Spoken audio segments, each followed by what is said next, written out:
ভিন্ন প্রসঙ্গে যাই। আজকে আপনারা যে জরিপটা করেছেন সেখানে একটি আমার কাছে একটু ইন্টারেস্টিং বিষয় মনে হচ্ছিল যে এর আগের বার আপনারা যে জরিপগুলো করেছেন সেখানে কিন্তু আওয়ামী লীগকে নিয়ে এসেছিলেন।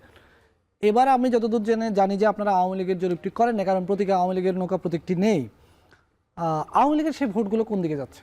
হ্যাঁ, এইবার আমাদের জরিপে একটা ব্যাপার ছিল যে আমরা কিন্তু এবারে জরিপ করেছি তাদেরকেই যারা গতবারের জরিপগুলিতে পার্টিসিপেট করেছিল। হ্যাঁ, তো সেখান থেকে কিন্তু আমরা জানি যে কারা কারা আওয়ামী লীগের ভোটের ব্যাপারে আগে বলেছিল তারা আওয়ামী লীগকে ভোট দিবে। তো এইবার যখন আমরা করলাম তখন দেখলাম যে প্রায় 50% তারা এখনো ঠিক করেনি কাকে ভোট দিবে, অথবা তারা বলতে ইচ্ছুক না।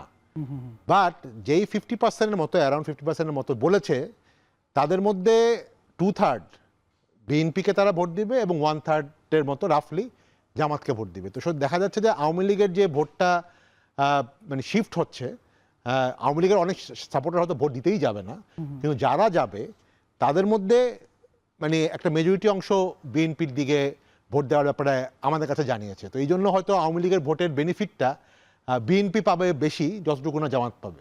জি সাইম ভাই, যেহেতু ভিন্ন প্রসঙ্গে এটা আমার মনে হয় একটু জানতে চাই যে এলাকাভেদে এটার আসলে কোনো ইয়ে আছে কিনা, যে গ্রামের মানুষ, গ্রামের যে আওয়ামী লীগের লোকজন এরা আসলে কাদেরকে ভোট দিবে, কিংবা নির্দিষ্ট কোনো এলাকার বিষয় আছে কিনা, যেসব এলাকায় বিএনপির প্রভাব বেশি, যেগুলোতে জামাতের প্রভাব বেশি, সেসব এলাকায় আওয়ামী লীগের আসলে অথবা আমি ভিন্ন ভিন্ন অবস্থান আছে। সঙ্গে আওয়ামী লীগের একটা হচ্ছে ভোটার শ্রেণী, আরেকটা হচ্ছে আওয়ামী লীগের কর্মী শ্রেণী, অ্যাক্টিভিস্ট যারা কর্মী শ্রেণীর ভোট আর ভোটার শ্রেণীর ভোট, সমর্থক শ্রেণীর ভোট, এটার মধ্যে কোনো এটা আমাদের কাছে যতটুকু মনে হয়েছে যারা আসলে একটু কর্মী বা একটু বেশি ডেডিকেটেড হার্ডকোর আওয়ামী লীগার বলে, ওরা আসলে ভোট দিতেই যাবে না। আচ্ছা, হ্যাঁ, ওরা বেশিরভাগই হয়তো ভোট দিতে যাবে না, কিন্তু যারা আসলে নর্মাল সবসময় আওয়ামী লীগকে ভোট দিয়ে আসছে তাদের মধ্যেই আসলে আমাদের এই যে যেটা বললাম যে 2/3 আর 1/3 বিএনপি এন্ড জামাত, সেটা তো সেই ক্ষেত্রে মানে অনেক ক্ষেত্রে আগে মনে হচ্ছিল যে পুরো ভোটটাই হয়তো বিএনপি পাবে, কিন্তু দেখা যাচ্ছে যে পুরো ভোটটা কিন্তু বিএনপির দিকে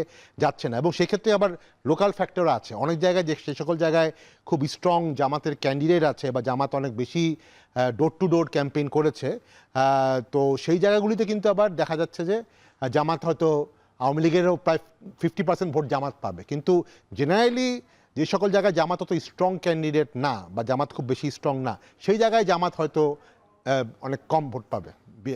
আওয়ামী লীগের ভোটের কথা যদি বলি, ভোটের মাঠে তো তাদের নিশ্চয়ই এখনো অনেক ভোটার আছেন, কিন্তু এই ভোটগুলো নিয়ে যেটি জরিপে উঠে এসছে, যে ফলাফল দিল, এটা নিয়ে রাজনৈতিক দলগুলোর তো নিশ্চয়ই নানা ধরনের মেকানিজম আছে।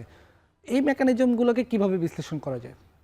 এই মেকানিজমের মূল বিষয় হচ্ছে যে আমি মনে করি যে রাজনৈতিক দলগুলোকে প্রত্যেক নাগরিককে নাগরিক অধিকারগুলোকে নিশ্চিত করা, এটা হচ্ছে বড় বিষয়। যে আপনি কারোর উপর অন্যায় আচরণ করবেন না, তার অধিকার যেন সুরক্ষিত থাকে, সেজন্য আপনি যদি নির্বাচিত হন আপনি সেজন্য কাজ করবেন। আপনি অন্যায়ভাবে কারোর উপর হয়রানি করবেন না, তাকে হয়রানি কিংবা মামলা কিংবা তার অর্থ সম্পদের উপরে আপনি যে চাঁদার বিষয় নিয়ে আসলেন কিংবা অর্থ সম্পদ এদের উপরে আপনি ভাগ বসালেন, এ ধরনের কিছু করবেন না। এটা হচ্ছে আসলে গুরুত্বপূর্ণ, সেটা আওয়ামী লীগ হোক, বিএনপি হোক, জামাত হোক। আপনি নাগরিক অধিকারগুলো, নাগরিক সুবিধাগুলো যদি সবার ক্ষেত্রে নিশ্চিত করেন, নাগরিক হিসাবে একজন আওয়ামী লীগ হোক, একজন বিএনপি হোক, একজন জামাত হোক, একজন সাধারণ মানুষ হোক, তিনি চান যে তার অধিকারটা আসলে নিশ্চিত হচ্ছে কিনা, তার অধিকার কোথাও খর্ব হচ্ছে কিনা। সেক্ষেত্রে আমার মনে হয় যেটা যে আওয়ামী লীগের যারা কর্মী শ্রেণী না, তিনি বললেন যে যারা মূলত একেবারে সাধারণ শ্রেণী, সমর্থক শ্রেণী, তো তারা হয়তো দেখছেন যে তার এলাকায় আসলে কোন প্রার্থী নির্বাচিত হলে তার অধিকারগুলো ক্ষুণ্ণ হবে না, তার উপর অন্যায়ভাবে তাকে হয়রানি করা হবে না, হামলা করা হবে না, তার যে অর্থ সম্পদ ব্যবসা বাণিজ্য আছে এগুলোর উপর হামলা হবে না, এগুলোর উপর ভাগ বসাবে না। এই বিষয়গুলো হয়তো তারা খেয়াল করে আসলে রায় দিবেন। আর আরেকটু হলো যে রাজনৈতিক বিষয়টা আমার মনে হয় এটা জাতীয় রাজনীতির বিষয়। জাতীয়ভাবে আওয়ামী লীগ আসলে যদি মনে করে যে কোন দল ক্ষমতায় আসলে তাদের জন্য সুবিধা হবে, তাদের সামনে রাজনীতির জন্য ভালো হবে, সেটা হয়তো একভাবে চিন্তা করতে পারে। আমার মনে হয় সেই বিষয়টা জাতীয়ভাবে কোনো মেসেজ মনে হয় ভোটারদের কাছে যাবে না যে ভোট কেন্দ্রে গিয়ে আপনারা বিএনপি কিংবা জামাতকে ভোট দেন। এটা নির্ধারণ হবে আসলে স্থানীয়ভাবে ভোটারই নির্ধারণ করবে যে আসলে কোন দলের প্রার্থী নির্বাচিত হলে তার অধিকারগুলো ক্ষুণ্ণ হবে না, এবং সেই দিক বিবেচনা করে তারা হয়তো সিদ্ধান্ত নেবে।